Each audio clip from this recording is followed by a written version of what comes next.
bad schools out there, I bring my butt-kicking feet with me. I know I'm not supposed to say that word, I'm sorry. But it means an awful lot. Now, folks, let me tell you, coming up here north, very patriotic, and obviously weather permitting for the jump and all that stuff. I really wish that I was able to be able to jump out of that plane, bring that 2,000 square foot flag in, and land on target. You know, it means an awful lot for patriotism. You think about what our troops, our soldiers, and our warriors are doing for us each and every day. Supporting and defending the Constitution of the United States of America, first and foremost, is what they do. And I know that we have a lot of veterans in here today. We got our veterans in here today. Can you raise your hand, please? Let's see who our veterans are. Awesome. Thank you. You know, without our veterans, we wouldn't have our freedom. Okay? Army, Navy, Air Force, Marines, and Coast Guard. And I know that we have some of the veterans up here too. Which veterans do we have? Raise your hand. Awesome. Are you guys Marines or Army? Air Force. Air Force. Army. Army. Army. So I just want to let those Marines know that Army rules. All right? Again, like I said, it's been a blessing. Now, folks, in February 6, 1994, I was a member of the U.S. Army Parachute Team, the Golden Knights. And you might have had an opportunity to be able to check the website out or see, because my accident was caught on video.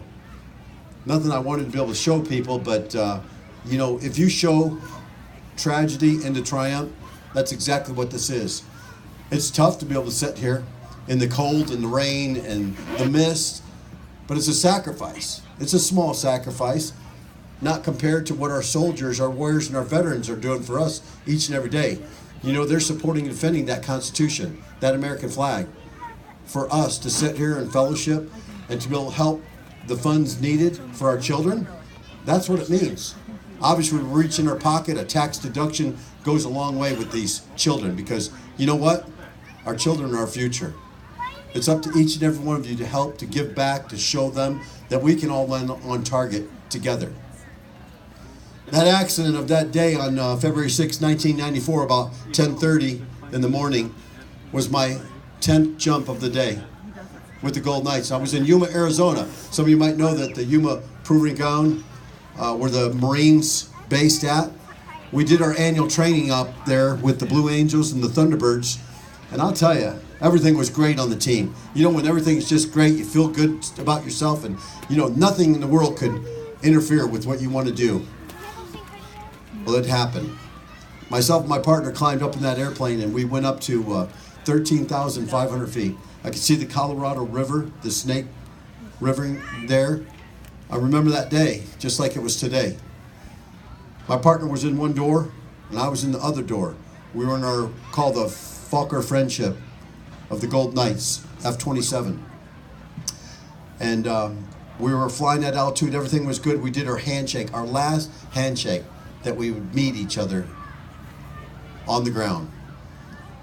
We exited the aircraft simultaneously. My partner went out that door. I went out that door.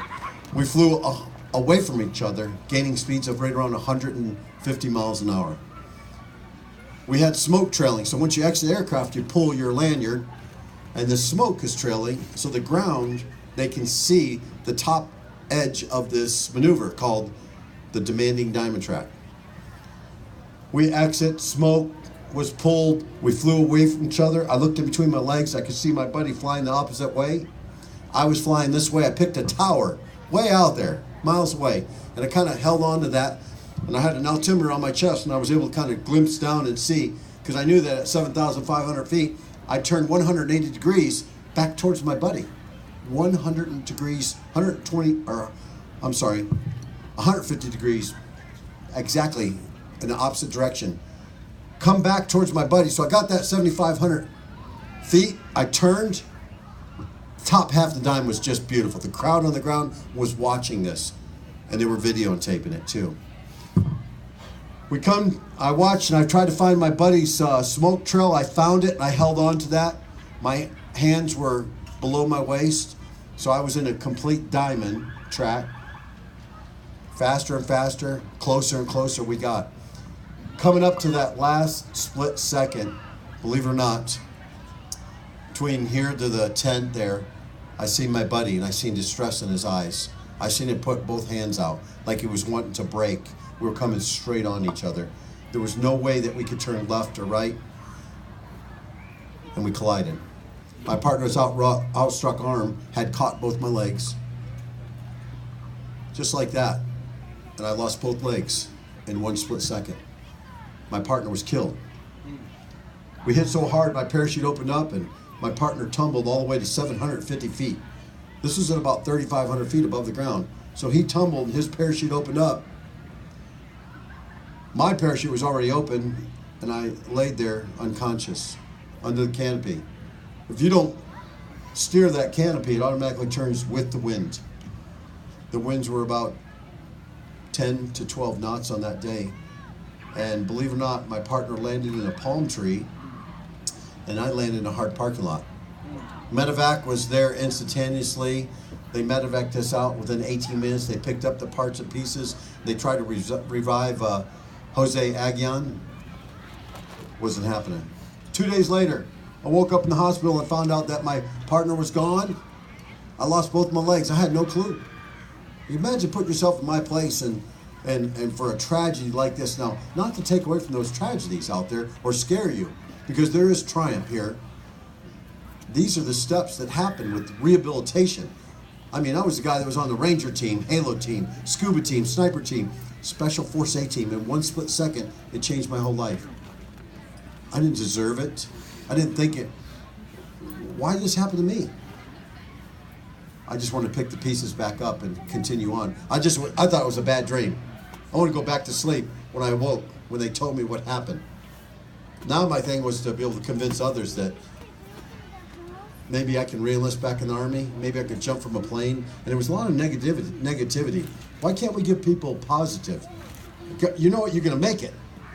Oh, Lise, I got confidence in you. There's all this technology. We can make that happen. But at the time, it wasn't there. I just need somebody to say, oh my golly, this is going to be easy for you. Look at all the things you've done. Ranger school, Halo school, Scuba school, Sniper school. You're going to make it. Well, it was tough. But you know what? I didn't give up. I didn't want anybody to walk up to me and say, you can't do that. And that's what we try to teach our children. That's what we try to teach the communities, the organization, because this is the land of the free.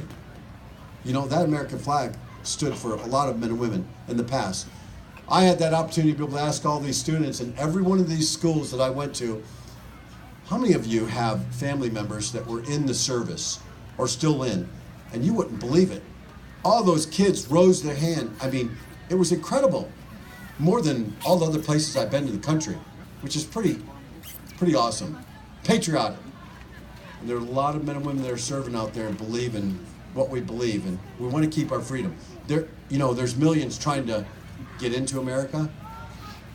There's no one fighting to get out. We're going to keep it this way. We're going to keep raising this great money for these children and believe in what we believe in, and maybe bring some of the old ways back about yes sir, no sir, yes ma'am, no ma'am. It's important. I know we all love it. I love it when kids are very respectful. And we just have to continue to do that. Being the moms and dads that are here to be able to instill that into your youth, your kids. I love that. So I was in the hospital in Walter Reed Army Medical Center, where a lot of our warriors, soldiers, and veterans come back from Iraq and Afghanistan through their tragedies, for their beginning of their rehab, working with physical therapists, occupational therapists, speech pathologists, doctors, RNs, just to piece their life back together. Then they have to, if they have a prosthetic, they have to work with titanium, polyurethane, stainless steel, carbon fiber, maybe even a computer leg. Might have to plug in for the rest of their life to keep that battery charged. So it's a sacrifice, you know? Folks, let me tell you, I've over 4,000 jumps since my tragic accident. I haven't given up, and I have broke a lot of prosthetic limbs on my way down. If you see my bag, I have my extra leg in there. So if I break it, I've got a spare. You have to be prepared all the time. But like I said, you have to have a great attitude. You know, I told the students yesterday about change. And this has a lot to do with our elder and our moms and dads that are here too. If you're willing, accepting of a change, and you have a great attitude, you can accomplish anything. Remember that. You're never too old to go back to school. I showed videos of me water skiing, snow skiing, scuba diving, skydiving, and right into my college where I graduated from UND Aerospace in 2000. Used to be a Fighting Sioux, but I'm a Fighting Hawk now. An aeronautics degree, so I'm a pilot now. Airplanes, seaplanes, helicopters, multi-engine, instrument, commercial. I became the first double amputee helicopter instructor in the world. I work with the FAA. I work with the instructors, but I had to convince them that I'm going to be okay. Could you imagine what type of insurance I'd have to get being a double amputee pilot? Kind of scary, isn't it? Guy has no legs and he's flying around. It's possible. You can have it. I have that license. It does now. I'm sure a lot of you be saddened to hear that on my pilot certificate it says, must wear artificial limbs when flying. You know? So for the rest of our lives, we'll continue to have restrictions, right? It doesn't matter. 5 months after my accident, Walter Reed, I did something that was unspeakable to military officials in the Pentagon, my family from North Ridgeville, Ohio. I snuck out of the hospital. I went back to Fort Bragg, North Carolina at the home of the airborne and participated in the wedding jump of a former Gold Knight. No kidding. Got back in that aircraft. I had to convince them that I had a pass from the hospital that I was okay for me to be there. I mean, they had to check it out too. But so I jumped in and I landed on my prosthetic feet for the first time. I had a reserve parachute, so if something happened, I would just pull my reserve, right? Well, I did that, brought videos and pictures back, and no kidding, convinced those doctors, the Pentagon, the Sergeant Major of the United States Army. I convinced them that I could re-enlist back in. And 9 months after my tragedy, triumph arose. I became the first double amputee to actively re-enlist back in the United States military in front of God and country. They gave me that chance. Cool. The rest of the story is every day is a challenge. I get opportunity to be able to go to these rodeos around the country and come to special events like this and help and show and guide men and women. It's not about me. That story is about sharing. We have testimonies within us. You know, the faith that we have of God and country is important. A lot of that's going away in some of the other states out there, but we need to keep it. I can tell you it's strong here. I know that for a fact by talking to each and every one of these students and the reception. You know what's next for each and every one of you? How about your children? I asked them about college, maybe getting out, maybe joining the United States military, maybe being a pilot. There's all kinds of opportunities. You know, the youth, we wish that we could reverse time so we'd have some more. We keep getting older every day, but we have to influence the youth and show them. That's our future. Tomorrow we'll be gone. They're going to be running our country. It's up to each and every one of us. Folks, is Julie around? Julie, would you come up here, please? You know, for several months, over a year, we've been working to come out here, and I'm going to give Julie a rain check on this parachute drop. I get an opportunity to be able to go to the Sheridan, Wyoming rodeo, and I've been out here last year. I jumped into the Indian horse relay, and I'm going to come back, and we're going to do all the schools. I know I talked with Pepsi-Cola and Pepsi and the team that's around here, Mike Overstreet, and all the other team members that helped to be able to sponsor this event and bringing me out here. And I told them, I said, we need to come back and we need to cover the town for all the students, the high schoolers, the different grades and different classes. We had also opportunity to be able to speak to the aviation students in town here, which is pretty awesome to have your own aviation school right here in town. Who wouldn't want to come to Montana and do that? That's pretty awesome. So I was in Sheridan, Wyoming, jumping into Don King Days 3 weeks ago, and I had an opportunity to be able to jump this special coin in. I was going to jump it in today or fly it in. Didn't have that opportunity because weather permitting. But let me tell you about this coin. It has a spade on it. The spade encompasses the Army, Navy, Air Force, Marines, and the Coast Guard. It says Enduring Freedom, Joint Special Operation Command. It also has my motto that's on the back of my jumpsuit. It says, it's not the disability, it's the ability.